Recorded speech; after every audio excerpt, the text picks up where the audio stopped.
Hi friends, இன்றைக்கி நாம் யூஸ்ஃபுல்லான டிப்ஸ் நிறைய பார்க்கலாம். சில வேலைகளை நம்ம கிச்சனில் ரொம்ப கஷ்டப்பட்டு செய்வோம். அது மட்டும் இல்லாமல் அது செய்கிறதுக்கே ரொம்ப தடுமாறிட்டே இருப்போம்.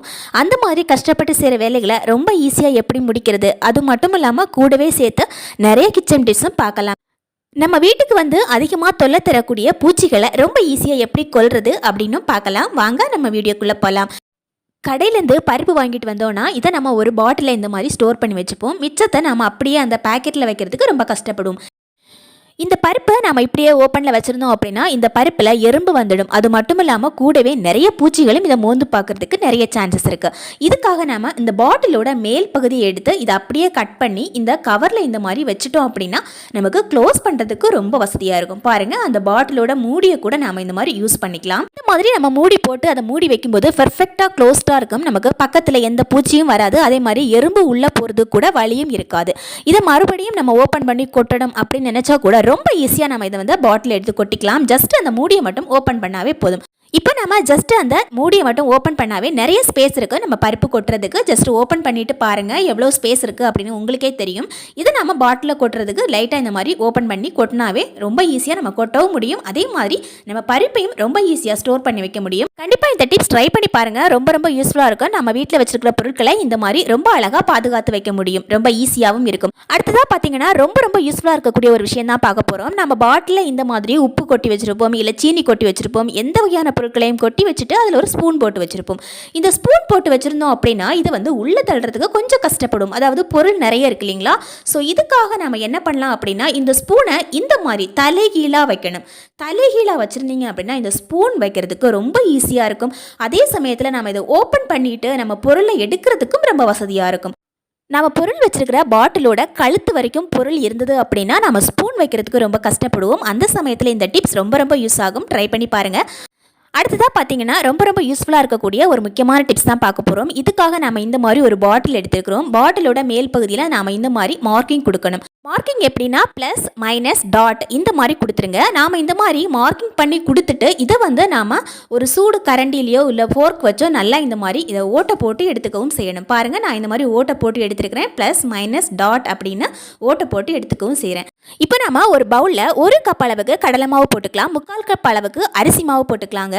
1 டீஸ்பூனுக்கு ஜீரகம் போட்டுக்கலாம். இந்த மாதிரி கையிலேயே நல்லா நசுக்கி போட்டுக்கோங்க. இப்போ நம்ம தேவையான அளவுக்கு உப்பு சேர்த்துக்கலாம். நான் 1/2 டீஸ்பூனுக்கு உப்பு சேர்த்துருக்கிறேன். இப்போ ஒரு 1/2 கிளாஸ் அளவுக்கு தண்ணி தேவைப்படும். இந்த மாதிரி நல்லா தண்ணி விட்டு கையிலேயே நல்லா மிக்ஸ் பண்ணி எடுத்துக்கோங்க.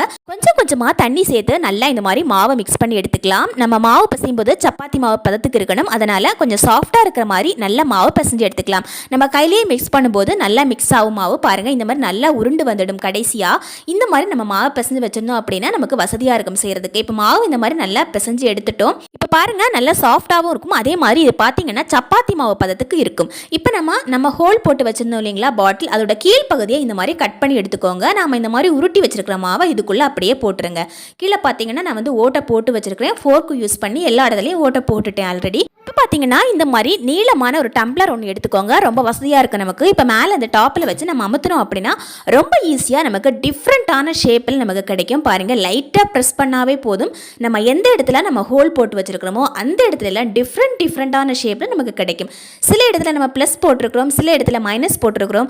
அதே மாதிரி ஃபோர்க் வச்சு ரவுண்ட் ஷேப்லேயும் கொடுத்துருக்குறோம். பாருங்கள், இந்த மாதிரி நமக்கு ஒவ்வொரு ஷேப்லேயும் நமக்கு கிடைக்கும். அதில் நம்ம முறுக்கு குழாய் கூட யூஸ் பண்ணலாம். அந்த மாதிரி நம்ம முறுக்கு குழாய் யூஸ் பண்ணோம் அப்படின்னா ஒவ்வொரு டைமே நம்ம டிஃப்ரெண்ட்டாக அதுக்கு ஷேப் என்ன வேணுமோ அதுக்கு தகுந்த மாதிரி நம்ம மாற்ற வேண்டியிருக்கும் இல்லைங்களா?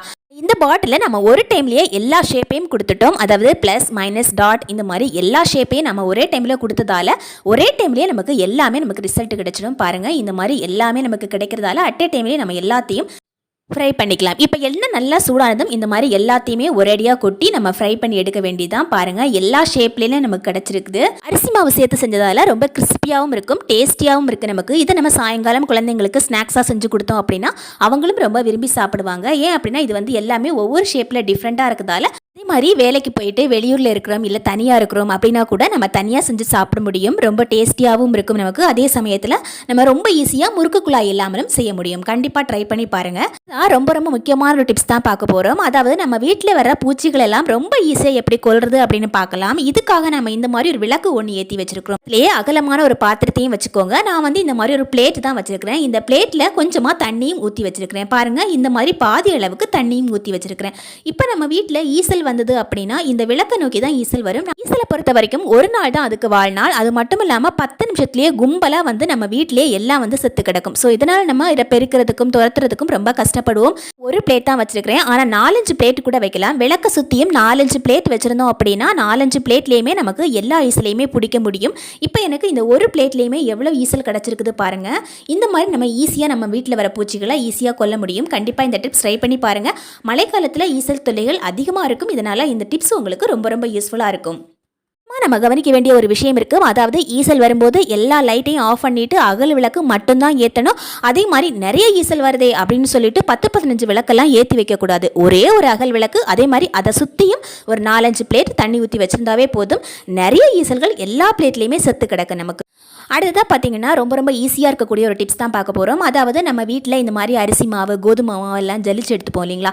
இதுக்காக நம்ம இந்த மாதிரி ஜல்லடை யூஸ் பண்ணுவோம். இதை வந்து நம்ம கையிலேயே வந்து அங்கங்கே நகர்த்தி விடணும். அந்த மாதிரி நகர்த்தி விடாமல் இருக்கிறதுக்காக இந்த மாதிரி நம்ம வளையல் போட்டுக்கலாம். இந்த மாதிரி வளையல் போட்டுக்கிட்டோம் அப்படின்னா ரொம்ப ஈஸியாக நம்ம வேலையை முடிக்க முடியும். அதே மாதிரி சட்டுன்னு சீக்கிரமாகவும் ஜலிக்கலாம், ரொம்ப ஈஸியாகவும் ஜலிக்கலாம். நம்ம கைவிட்டு ஜலிக்கணும், அங்கங்கே நகர்த்தி கொடுக்கணும் அப்படிங்கிற அவசியம் இருக்காது.